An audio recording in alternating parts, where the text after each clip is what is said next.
Obrigado, Douglas. É a Jandira, depois o Genuíno. Recomenda-se que o microfone seja segurado com os dedos, com suavidade. Com certa leveza. Porque quando você aperta na base, você toca na pilha e a pilha desconecta. Tá vendo? Essa explicação técnica tem que ser dada antes, né? Porque não passar essa vergonha. Mas todo mundo escutou com atenção, com carinho e concordância com o que você disse. É só segurar assim, ficar apertando. Deve funcionar, acho. Vamos ver. Se não funcionar é outro problema. Bom, bom dia, companheiros e companheiras. Para quem me conhece, né, eu sou Jandira O'Hara, da Executiva Nacional da CUT e também da Direção Nacional do PT e mais recentemente na Executiva do PT de São Paulo. Bom, a minha contribuição aqui, ela tem mais relação, né, com a segunda questão que está no nosso documento, né? Como reconstruir nossos vínculos cotidianos com a classe trabalhadora, cuja maioria é composta por jovens, mulheres, negros e negras. Falar um pouco do lugar onde a gente está e como é que a gente está vendo essa situação política, né, agravada com a derrota que sofremos nas eleições municipais e com o acirramento aí da conjuntura internacional, que já foi bem colocado aqui pelos nossos companheiros, né, e companheiras que me antecederam.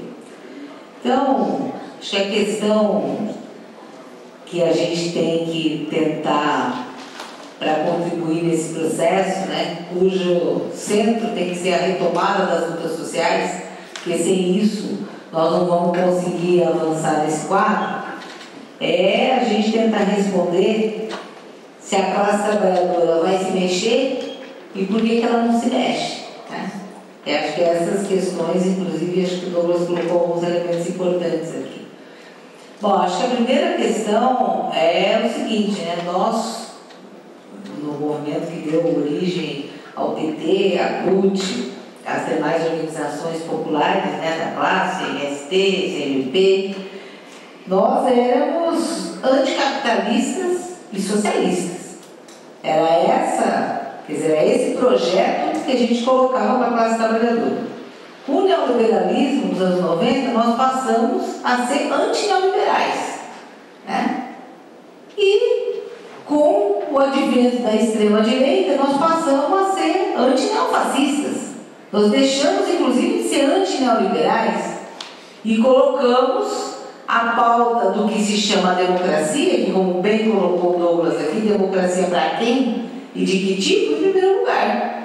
Se a gente não retomar, pelo menos, a pauta antineoliberal, que tem a ver com os direitos concretos, com as condições de vida concretas da classe trabalhadora, articulada com um projeto anticapitalista e socialista, nós não vamos conseguir sair dessa situação. E isso é um baita desafio, dada a dificuldade, né, que a gente tem aí nessa conjuntura, né? Dificuldades e muito agravadas, é claro, pelos ataques sofridos, né, pelas organizações da classe trabalhadora, em particular pelo movimento sindical, no processo pós golpe de 2016. Todo mundo conhece, né, os problemas todos, né, advindos principalmente da reforma trabalhista, mas não só. Tem um problema também da direção política da classe, que está posto. E que sem a gente alterar o rumo dessa direção política, nós tampouco vamos conseguir resolver os problemas materiais, né? Os problemas materiais para o movimento sindical e os problemas objetivos para a classe trabalhadora que vieram desse período todo, desse retrocesso. E agora, mais recentemente, com a ameaça, tá certo? A gente tem perda de direitos, aquilo que a gente falava, né, durante o período pós-golpe, nenhum direito a menos. Nós estamos correndo o risco agora de, no governo Lula, quer dizer, na contramão de tudo isso, a gente ter perda de direitos, né? Bom, e aí a gente tem que se perguntar qual que é o papel do movimento sindical. Esse movimento sindical que está, obviamente, abalado, enfraquecido, nunca chegou a ter um índice tão baixo de sindicalização como nós observamos agora, né, no ano passado, que é o menor desde 2012, mas ainda assim nós temos 8,5 milhões de trabalhadores formais sindicalizados. Isso não é pouca coisa.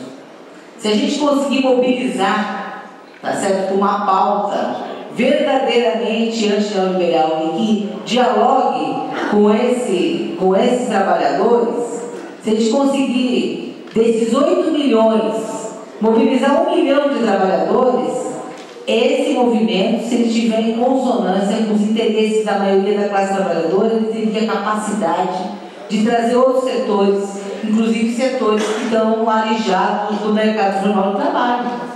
Mas para isso é preciso uma outra política. Então, mesmo nessa situação de dificuldade, quando a gente olha para os números e olha para a nossa situação de desmobilização, é possível sim ter um movimento mais abrangente, mais capilarizado, mas para isso tem que ter uma pauta. E aí eu queria dar um exemplo. Há uns 2 anos começou um movimento por fora do movimento sindical chamado VAT. Vocês já devem ter ouvido falar. Vida além do trabalho. O que é que esse pessoal discute? E começou a ter muita adesão. Por fora do movimento sindical.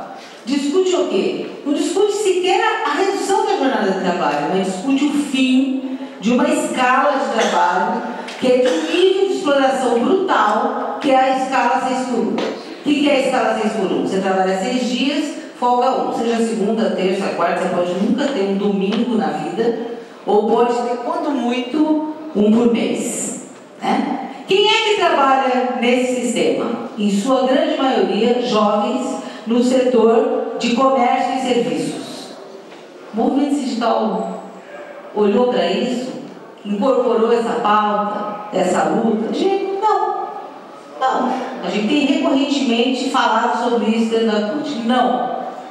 No Rio de Janeiro, a principal liderança desse movimento, que chama Rick Azevedo, que o fez através das redes sociais, porque esses trabalhadores estão dispersos, né? Muitos são trabalhadores formalizados na sua maioria, não é como trabalhador de plataforma.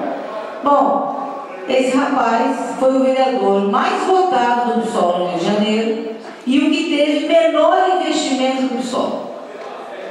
Por quê?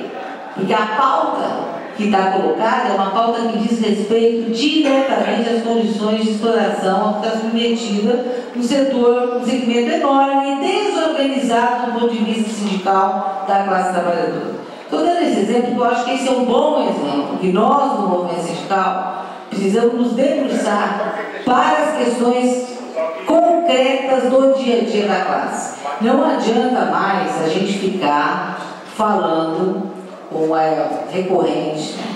Embora óbvio que isso foi muito importante, da política do salário mínimo, das políticas nacionais que foram conquistadas no longo período, na manutenção, né, dessas lutas, porque essas questões, principalmente aquelas que já foram uma conquista, é algo que está dado. Né? Nós precisamos avançar para os problemas mais reais e concretos do cotidiano da classe trabalhadora. Bom, já deu 8 minutos aqui, a gente combinou uns 10, falar um pouco sobre a influência do PT no movimento sindical. E aí eu não vou dizer o contrário, a influência do movimento sindical no PT, porque tem. Essa é a verdade. O PT, quer dizer, o movimento sindical e mesmo o movimento social também virou uma apêndice, que é chamado quando o partido, né, vê uma necessidade de fazer uma mobilização que precisa da gente. Vocês têm uma ideia, até 2020, dos 84, acho, membros do Diretório Nacional do PT, eu era a única pessoa que era uma sindicalista em atividade, não ex-sindicalista. Ex-sindicalista tem bastante. Agora, nós temos 4. Né? Então, veja, veja, mas o PT tem uma influência enorme dentro do movimento sindical. Embora a grande maioria dos dirigentes sindicais estejam fora das direções ou influenciem muito pouco dentro do PT, tem opinião sobre essas questões e influência muito grande. As lideranças do PT continuam tendo uma influência enorme, né, dentro do movimento sindical e no sentido da conciliação de classe. Certo? No sentido da conciliação de classe, ou seja, a política do partido, ela se reflete, né, e vem ao encontro, e eu posso dizer para vocês que hoje, né, concretamente, especialmente a CUT, está, vamos dizer assim, à direita do PT, né, no sentido de que, quer dizer, a conciliação e a submissão ao governo são enormes. Para vocês terem uma ideia, 16 de outubro, as centrais sindicais, tem um fórum das centrais sindicais, fez um documento, assim que saíram esses ajustes que estariam na mira do governo, né, do arcabouço aí, inclusive mexer com o seguro-desemprego, etc., fizeram um documento normal da vida, né, dizendo não pode fazer isso, tá certo? Nosso caminho tem que ser outro e tal. A CUT não assinou. A CUT não assinou. Assinou a CTB, a UGT, a Nova Central, a CSB e a CUT não assinou. O que gerou dentro da própria direção da CUT um mal-estar enorme. Que isso foi decidido pela cúpula, né? Vamos dizer, por quem negocia dentro das centrais. E na semana seguinte fez uma nota mequetrefe dizendo o seguinte: olha, nós vamos primeiro, para saber se isso é verdade mesmo, não com essas palavras, né? Nós vamos primeiro dialogar com o ministro Fernando Haddad. Veja, a posição do PT, ela é muito importante para influenciar o movimento sindical. Essa semana eu estive em Recife, reunida com as 9 CUTs do Nordeste, com 115 dirigentes e mais os presidentes todos. Nos intervalos, nosso tema era outro, né? Era uma unanimidade no Nordeste que a presidência do PT deve ser do Nordeste. Quais são as razões? Né? O Nordeste que assegurou, né, na visão da vitória do Lula, e o Nordeste que fez agora o maior número de prefeituras e governos do Estado. Ponto. Mas aí você vai aprofundar na política, não tem diferença, né? Não tem como fazer, a correlação de forças é essa mesmo, né? É uma questão regional, do poder político regional, né? Bom, e o governo, quer dizer, a relação hoje, né, da cúpula do movimento sindical, né, daí quando a gente chega na base é outra história, tá certo? É um reclamo geral na base, que a gente tem que ir para cima, que não pode deixar aquelas questões que estão sempre colocadas, né? Mas essas questões acho que são importantes porque na nossa, veja, muita gente, especialmente, né, com o advento, com o fortalecimento, né, de movimentos, entre aspas, né, considerados identitários, muito foi questionado dos movimentos formais, coisa e tal. Primeiro que eu compartilho com o que a Maria Cardoso colocou aqui nessa questão, né, do chamado identitarismo. Mas não há o movimento novo ainda não surgiu. O que nós temos de estruturado, principalmente, que tem capilaridade e que tem, ainda que com todos os ataques, alguma condição material de organização, é o movimento sindical.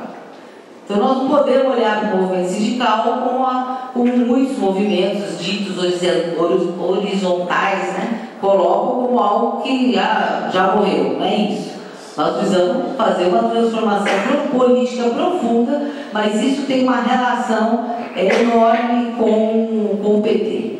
Com o PT, com a diretriz do PT. Isso não está desvinculado, muito embora hoje pareça que andem, que estejam em caminhos paralelos, porém sem muita conexão, mas tem muita conexão política. Para encerrar, eu queria falar uma coisa, que eu sou de Diadema, que eu acho que é a única cidade que o PT governava que não fez a reeleição. Porque o que nós tivemos foi no Araraquara, que o Edinho não fez seu sucessor.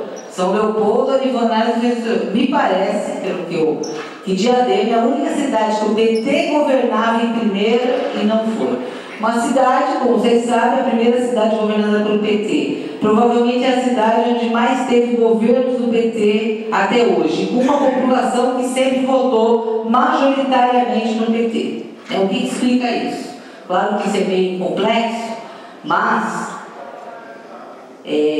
os dois fatores que eu considero os fundamentais que provocaram essa situação, elas têm a ver com os nossos governos, né, as nossas prefeituras, quer dizer, assumem, né, uma série de medidas neoliberais e antipovo para tentar resolver os problemas que a gente só resolve, quer dizer, numa movimentação mais ampla.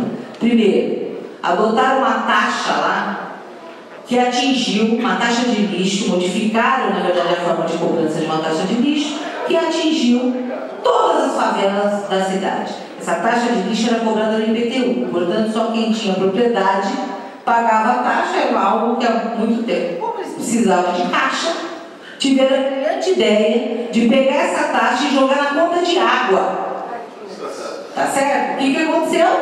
Com isso aumentariam, né, o número de pessoas a pagar e atingiu fundamentalmente quem não tinha propriedade, ou seja, nas favelas, que cada relógio de água, que são individuais, passaram a ter a cobrança da taxa de lixo.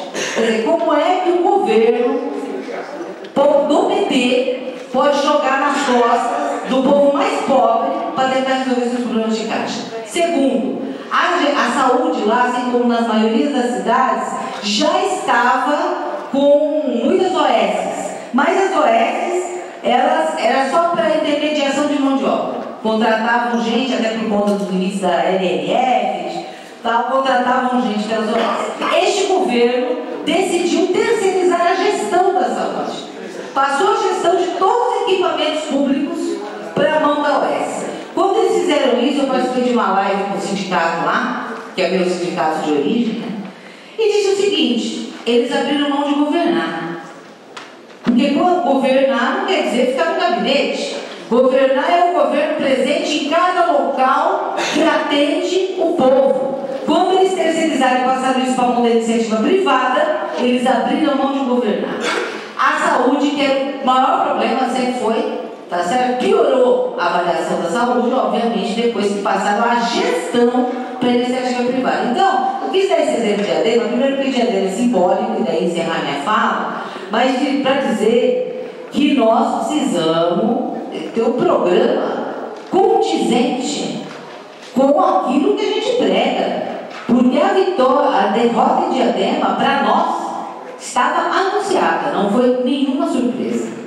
Fizemos o possível para reverter essa situação, mas é irreversível, fora outras coisas que eu não vou falar, que tem menor relevância, em relação com os professores, autoritária, pegando decretos do Tarcísio e colocando lá, e outras coisinhas mais. Mas essas duas são centrais e dizem respeito à forma como a gente governa. Então, quer dizer, qual é a nossa diferença final? Qual é o projeto que nós estamos apresentando para esse povo que dê força, vontade, estímulo de fazer luta e de ver em nós do PT, em nós da CUT, os verdadeiros antissistema, os verdadeiros socialistas, anticapitalistas que têm condição de fazer um processo de transformação no Brasil. Obrigada.